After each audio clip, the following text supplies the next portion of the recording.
And guess what kung saan kami kumain? A day in my life para dito sa paglabas namin sa Saudi sa Bata. It's Thursday night guys at tapos na rin ang buong linggong pagtatrabaho. Dapat nga magdidibot-libot lang kami dito sa Bata pero napadaan na kami. Alam mo naman tayo mga Pilipino, may hilig sa Asian foods lalo na sa mga noodles. Ang balak ko nga ay pumunta dito sa Bata para paputulan yung mga pantalong kong mahahaba. Pero sad to say, nakalimutan ko na naman siyang dalhin, nakakaloka.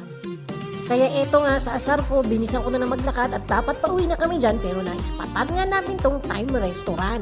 At dahil nga sa naingganyo nga ako, tara pasukin natin at nawala na yung asar ko sa aking mga pantalon na naiwan at dapat kong ipapaputol. Ang laki talaga ng space nila guys, bumungad sa amin talaga naman cozy, neat at saka very clean. Ang gandang tambayan. Meron ng Pinoy dito at in-entertain kami at in-explain sa amin kung magkano ang per kilo nila dito sa mga foodies. Ang per kilo nila, hindi ko na matandaan, 65 reals yata o 69 per kilo. Iban doon ay marami din sila mga sushi na magpipilian tsaka itong mga bubble tea. Ang presyohan pala na dito ay masasabi ko talaga namang swaktong-swakto lang. Para sa akin, sulit na at mura pa yung prices nila.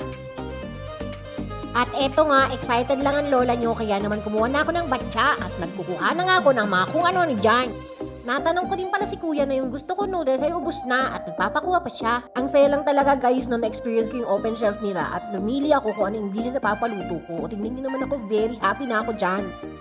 Alam nyo guys, naalala ko ano mga bata kami. Mahilig talaga kami sa mga ramen or mga noodles tulad nito. Pero wala pa talaga siyang kapsalan ng mga ganito mga lutuan or any restaurant.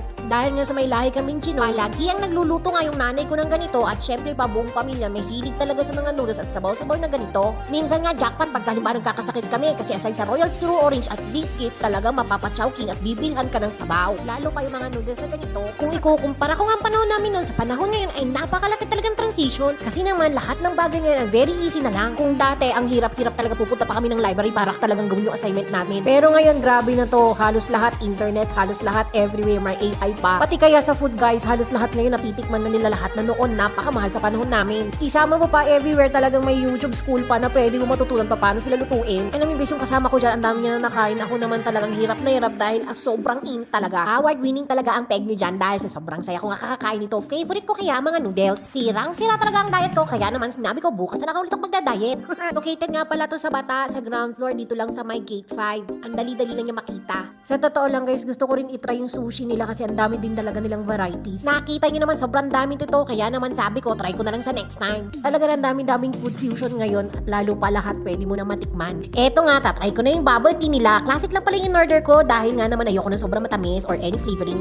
I-try nyo na rin yung experience dito guys. Deserve na deserve nyo. I-treat nyo naman sa sarili nyo.